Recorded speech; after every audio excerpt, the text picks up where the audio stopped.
যুক্তরাষ্ট্রের ফ্লোরিডায় নিখোঁজ দুই বাংলাদেশি শিক্ষার্থীকে ঘিরে রহস্য আরও ঘনীভূত হচ্ছে। একজনের মরদেহ উদ্ধারের পর অপরজনের সম্ভাব্য মৃত্যুর দাবিকে কেন্দ্র করে নতুন করে উদ্বেগ ছড়িয়েছে।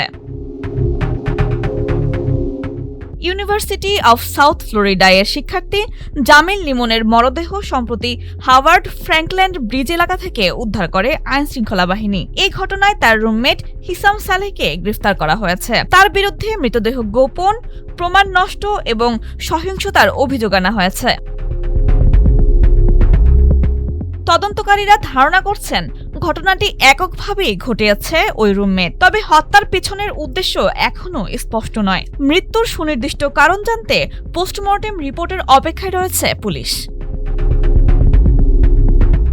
এদিকে একই ঘটনায় নিখোঁজ থাকা নাহিদা বৃষ্টিকে এখনও খুঁজে পায়নি আইনশৃঙ্খলা বাহিনী।